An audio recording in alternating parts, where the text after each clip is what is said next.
नमो सिद्धाणं नमो आयर्याणं नमो वज्रायाणं नमो लोये सब्बिसाहुणं ऐसो पंच नमो यारो सव्य पावपणासिनो मंगलाणं च सब्बेशिं परमं हवै मंगलम। बोलिए त्रिकालवर्ती नौ देवताओं की, चिंतामणि पार्श्वनाथ भगवान की, पूज्यपाद आचार्य भगवंत गुरुवर श्री विद्यासागर जी महाराज की, समस्त मुनि संघ की।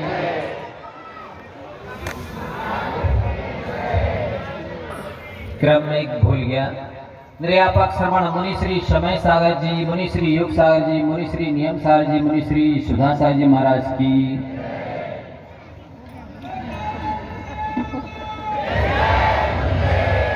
बंधुओं, जैसा कि आप सबको विदित है कि ये पिछिका परिवर्तन समारोह है।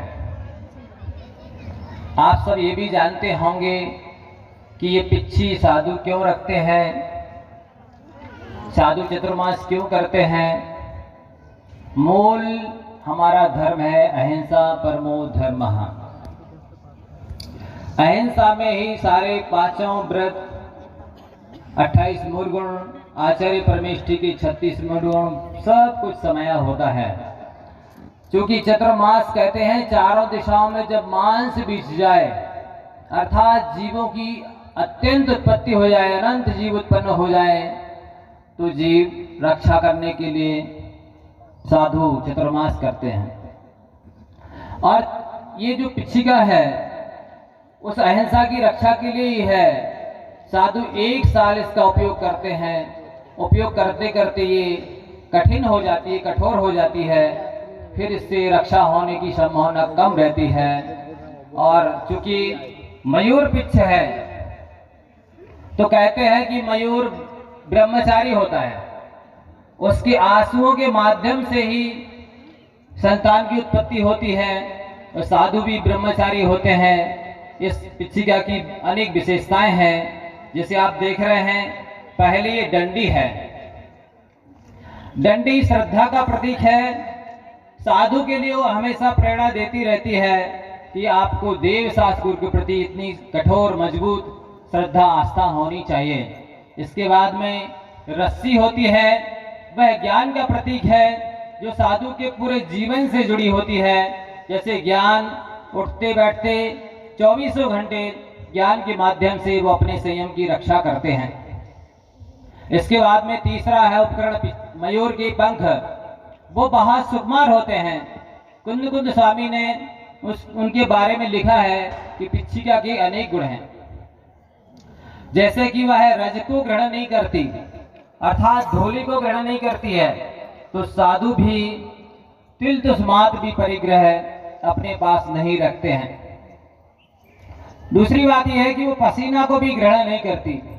साधु उपसर्ग परिसरों को सहन करते हैं लेकिन विचलित नहीं होते हैं। वो हमेशा इस तरह से शिक्षा देती रहती है। और साथ ही साथ पिच्छी बहुत सुकुमार होती है। कहते हैं संत हृदय नवनीत समाना, संत का, साधु का हृदय नवनीत के समान होता है। नवनीत की अनेक विशेषताएं हैं, जैसे कि वो सफेद होता है, साधु का हृदय भी उज्जवल होता है, शुक्ल लेसा से सहित होता है, साथ ही वह कोमल होता है। साधु का हृदय अत्यंत कोमल होता है।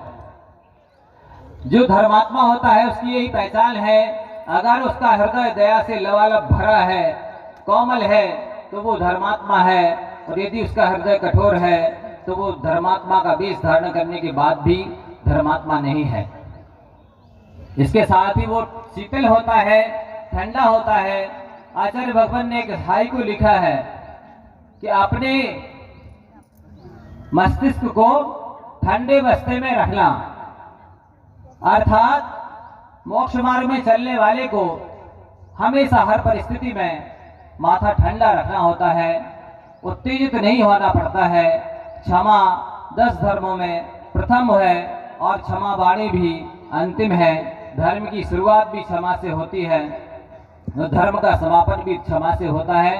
बंधुओं, पिछी तो ये जड़ है, लेकिन जिन्होंने ये दी है महत्व उनका ज्यादा है, क्योंकि पिछी तो आप लोग ने ये ला करके रख दी है, इनका महत्व अभी नहीं है।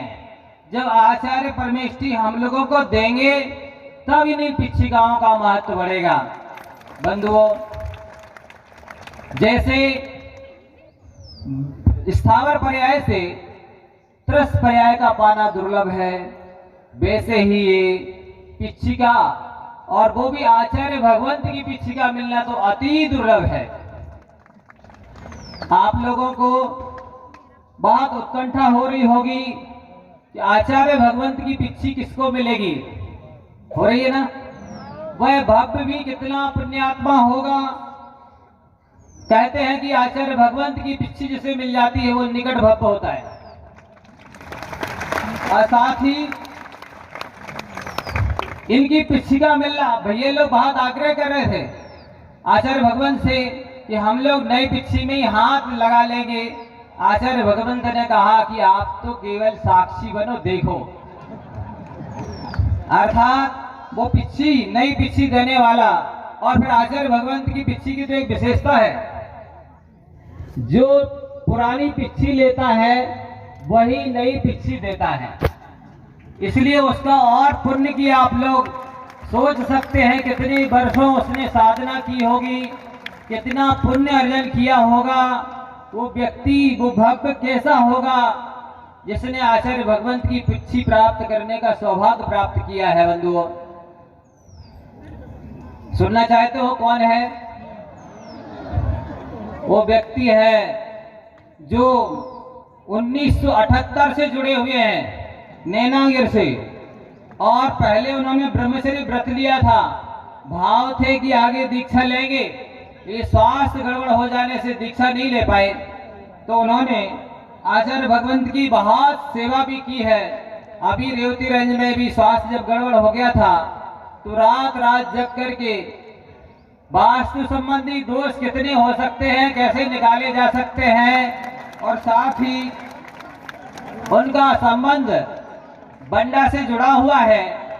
वो आनंद सागर जी महाराज से गृहस्थ जीवन के वाके बेटे हैं,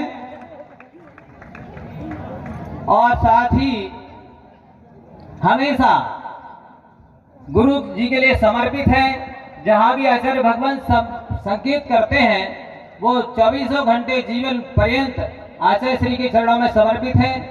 आप सभी आचार्य भगवान से ये प्रेरणा या शिक्षा ले सकते हैं कि जो हमारे उपकारी हों, सहयोगी हों, साथी हों, उनके प्रति अत्यंत कृतज्ञता होनी चाहिए।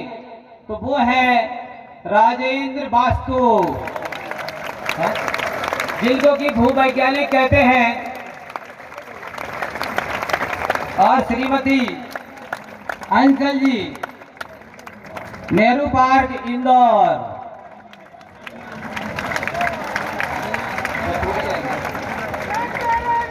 अरे नाचे जो मन को मोर रे, नाचे जो मन को मोर रे, पिछी परिवर्तन विजयनगर में, पिछी परिवर्तन। आप सभी जानते ही हैं आचार्य भगवंत की पिछी जो लेते हैं वो आजीवन ब्रह्मचर्य व्रत लेते हैं।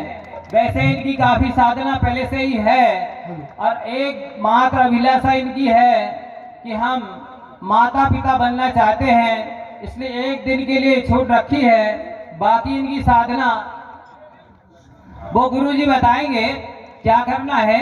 अभी तो उनका गुरुवर के संकेत अनुसार ही सारे व्रत नियम संयम लिए हैं उन्होंने। जब तक पिछी नहीं मिलती तब तक तालियां बजते रहना चाहिए। आप इनके पुण्य की सराहना करेंगे, अनुमोदना करेंगे।